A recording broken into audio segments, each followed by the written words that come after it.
Hi, welcome back to the Infinite Lifetime Sutra. I'm your host, Angelina. So, in the past episode, we have spoken until vow number 17 out of the 48 vows of Amitabha Buddha. We'll continue today with the 18th vow. Okay, the 18th vow is a very important vow. It is, in fact, for some schools, okay, they believe that the 18th vow is the most important vow. In fact, for, if not mistaken, certain sect of Buddhism, okay, under Pure Land, some of them actually believe that you can discard all the other vows and discard everything else and just believe and uphold the 18th vow. Okay, the rest to them is you don't need to do anything. But the most important is the 18th. Why is it considered such a great vow? Okay, we shall read.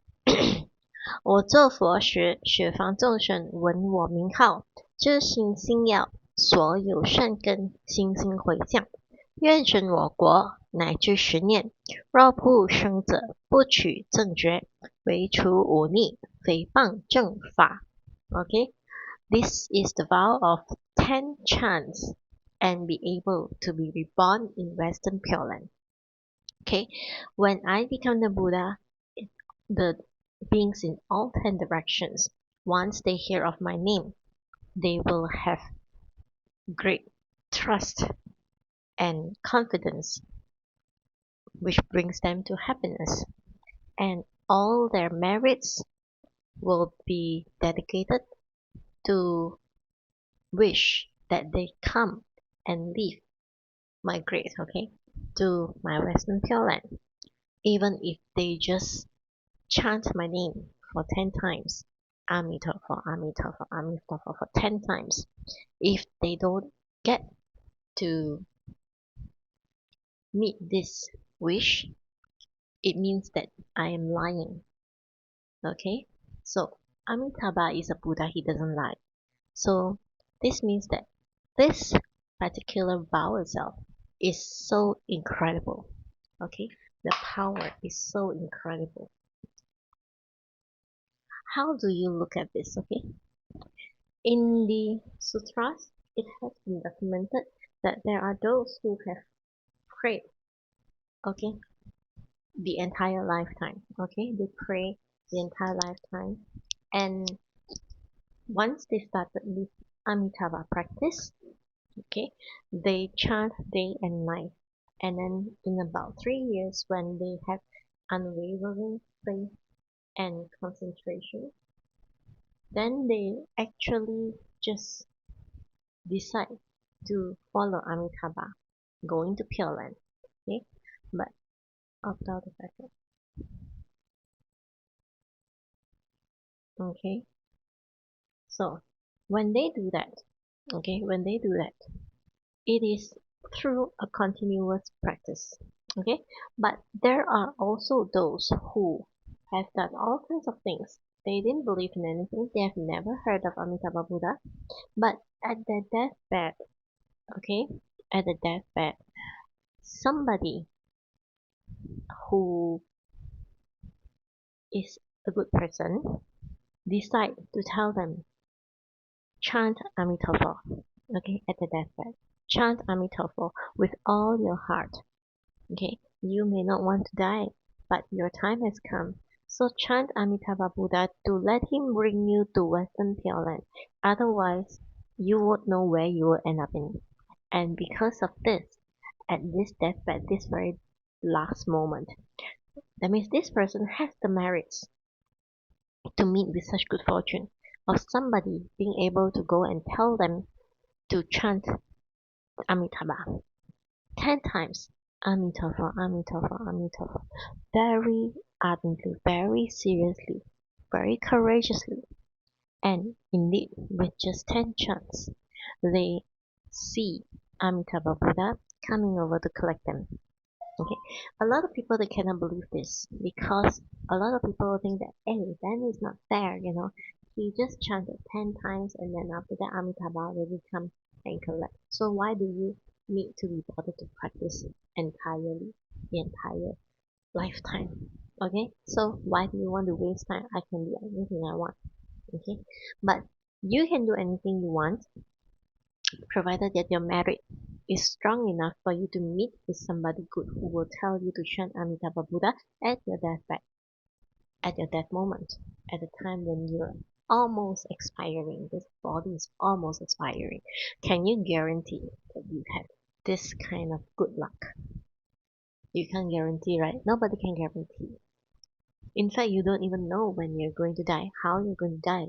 If let's say, okay, somebody in the deathbed is somebody who is in a coma, somebody who cannot hear, who has already lost hearing, or somebody who has turned senile, or somebody who has things like Alzheimer or Parkinson or whatever diseases. So when you meet them, they are in their own world. Even if you tell them, it doesn't guarantee that they can hear you. Even if they hear, you can't guarantee that the person actually believe you, right? So you can't have the lackadaisical behavior that you can take it for granted because Amitabha said that only 10 chance I can actually go, okay? Go to his pure land. No, it's not like that, okay?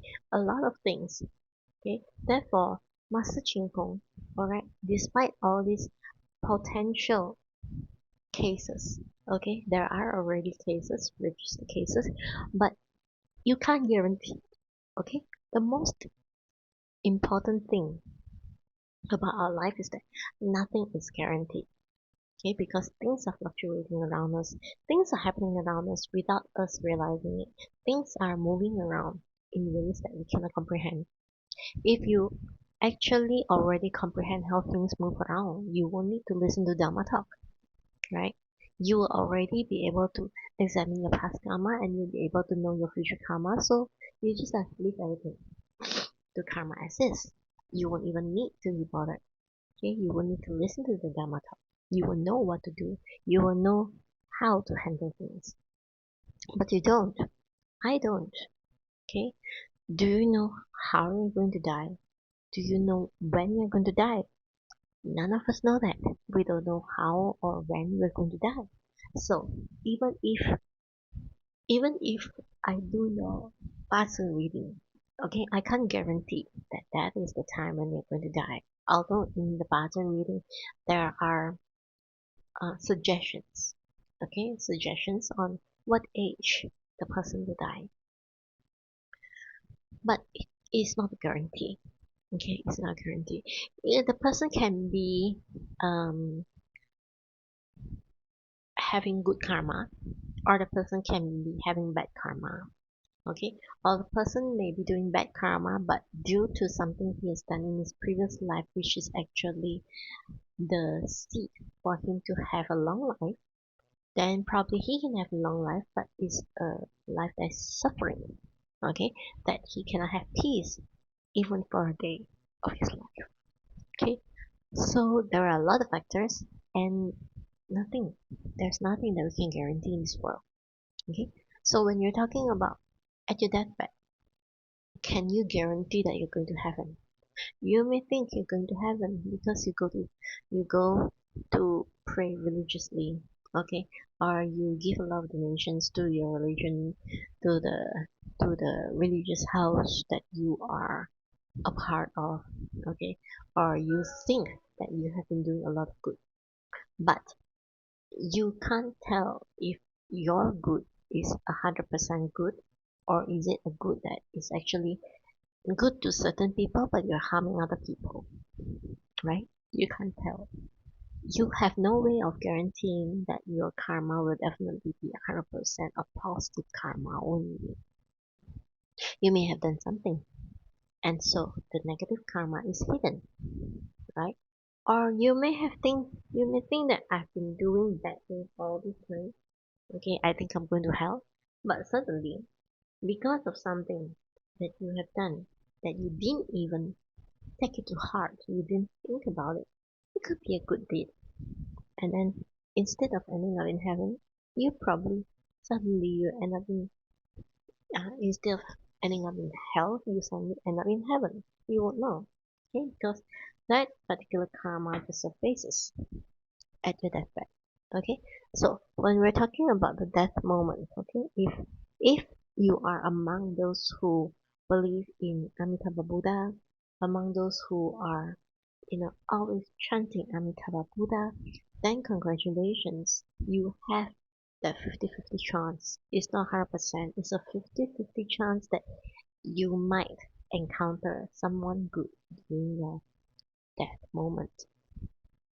But at the same time, you can't tell what if you were driving alone and then something happened to you, right? Nobody was around. All your friends that are studiers and whatever, they are not around you. They can't tell you, hey, chant Amitabha immediately. Nobody to tell you. So how, right? You can't for that moment, that very thought that just flashes to you at your deathbed. A lot of times they say that at the death moment, the things that flash before you are your entire lifetime. Okay, the things that you have done, the people that you have met, the people who have been around you, your communications with them, you know. So if all these things are flashing, and then whatever that is flashing, it could be out of a good habit, you have something good, you think of something good. But what if you have a bad habit, you keep thinking of the bad things? Then automatically you just think of all the sins that you have committed, and very easily you just drop to hell or the lower realms of existence. Okay, so the death moment is very critical. Okay, you can't just take it lightly. You can't just take it for granted that Amitabha Buddha has this vow of allowing beings from all 10 directions, okay, to chant his name 10 times and then dedicate their merit and say that they can go to Pure Land. Okay, there's no guarantee. Because even if Amitabha Buddha wants to bring you there, the other inhabitants of Pure Land will not allow you to go in. Okay, they won't rejoice if you are a rotten being. Okay, they know, remember, those that are in Pure Land, they are all bodhisattvas. They can read your heart. So if you're not sincere, they will know. And Amitabha, if they can know, Amitabha of course will know. And Amitabha won't collect you. Okay, he won't lower his standards. And his standard is based on sincerity. If you are sincere, then he will collect you.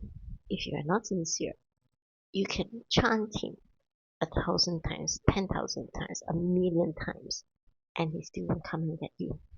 Okay, so this is how it is. Okay, when we're talking about the ten chants.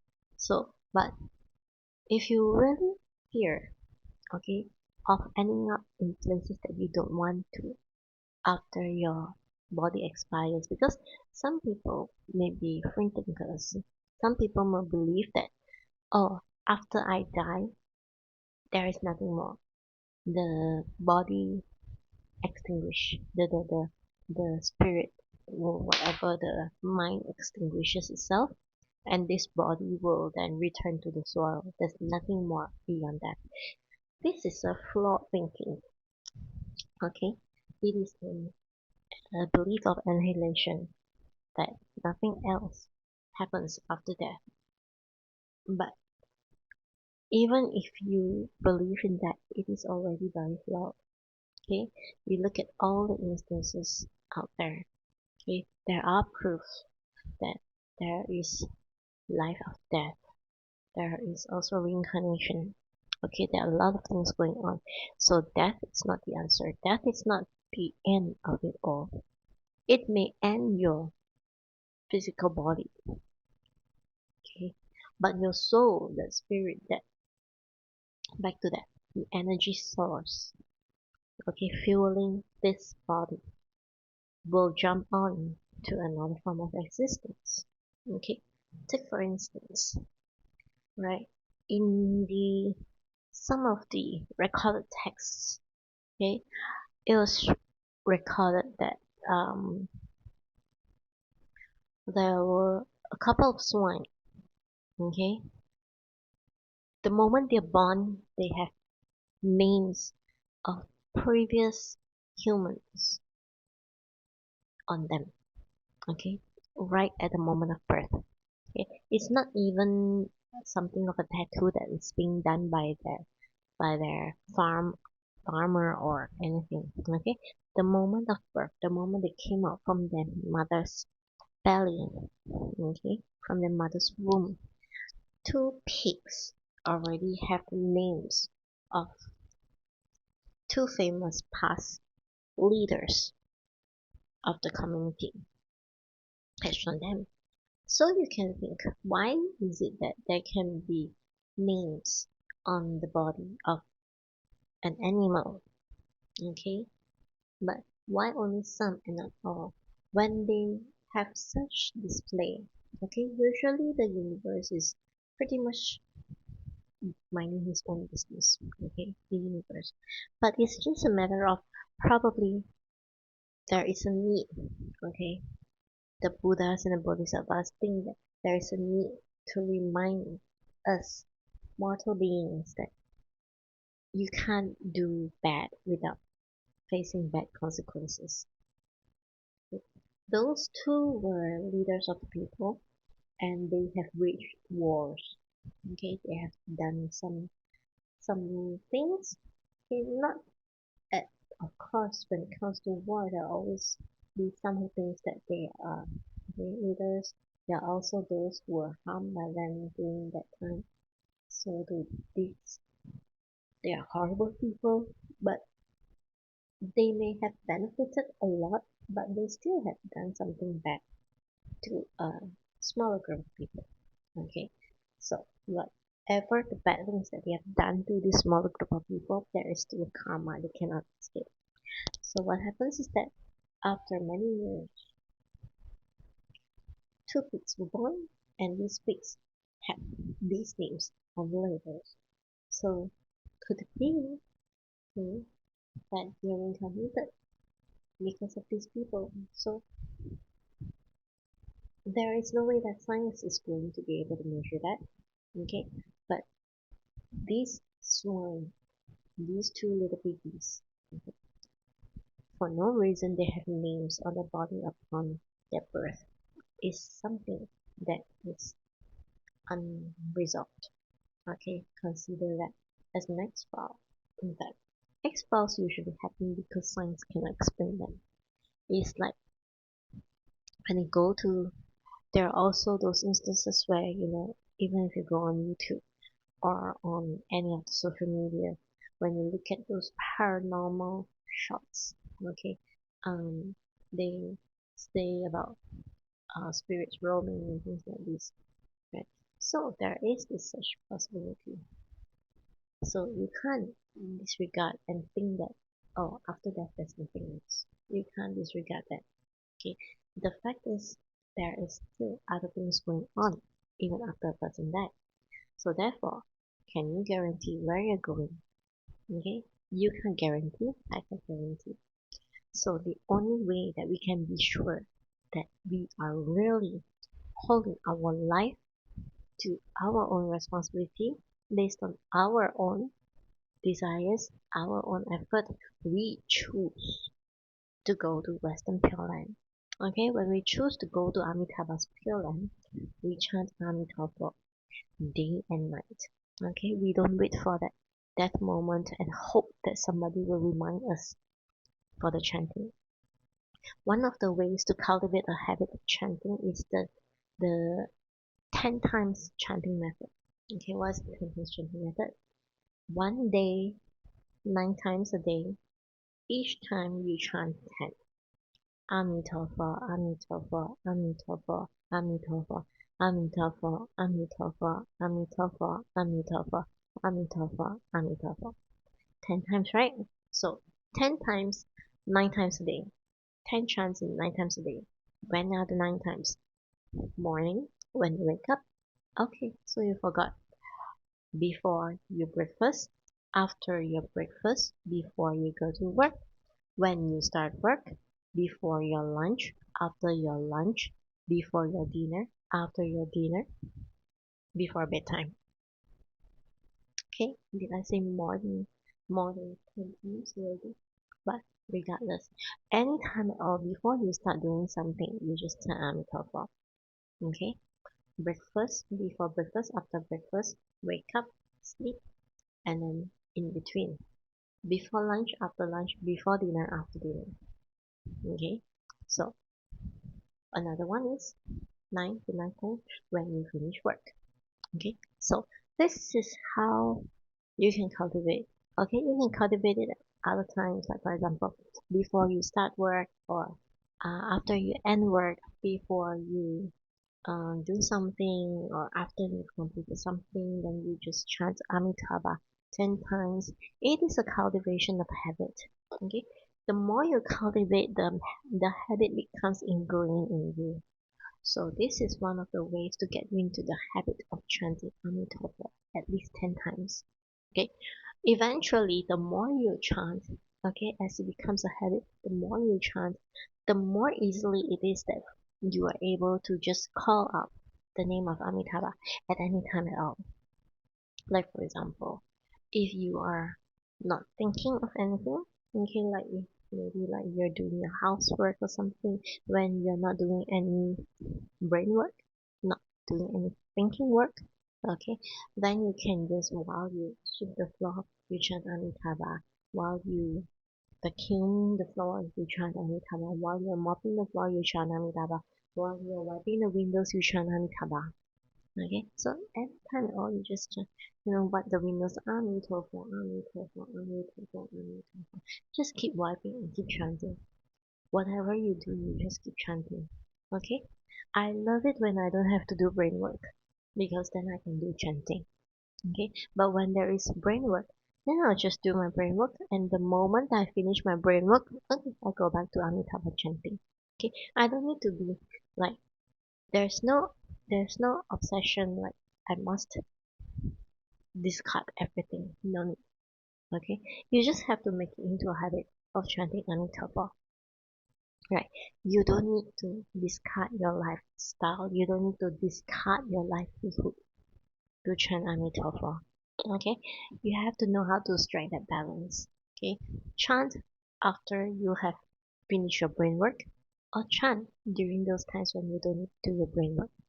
And as you create that sort of habit, as the habit forms, as the habit becomes ingrained in you, sometimes you may surprise yourself, when you're just riding in the bus or something like this.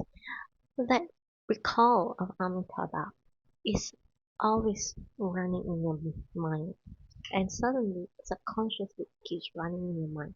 And then suddenly, when you're just like, jolted up, then you find, hey, I was chanting Amitabha in my head just now, even as I just sit there and I didn't know what I was doing, daydreaming. But instead of daydreaming, your mind was going Amitabha, Amitabha, Amitabha, even in your subconscious. Okay, so even in your sleep, okay, if you chant Amitabha Buddha even in your sleep, you meet with any dangers, you will eventually grow into the habit of just Amitabha. Okay, you just continue with Amitabha, Amitabha. Okay, like if you encounter any um dangers or disasters in your sleep, automatically, if you have chanted enough, automatically your mind in your sleep will be chanting Amitabha repeatedly, okay, seeking for help. Okay, so this is how you create that habit. This is how you set that habit inside you. Okay, it is, you don't need to be like, writing out in social media that you're doing these things. You don't need to. No need to announce, because the moment you chant Amitabha, okay, your Amitabha is an announcement to all the beings in Western Pure Land, all the beings in Amitabha's Pure Land, and all the beings in all other Buddha world as well. So one day when you actually migrate to Pure Land, everybody already knows you. You are already viral. Okay? So no need to be viral in this mundane world. The most important thing is you become viral. in your life. Okay, so take care. So we are going to end this session today. We shall continue in the next episode on another day. Meanwhile, chant Amitabha. I'll see you again. Bye.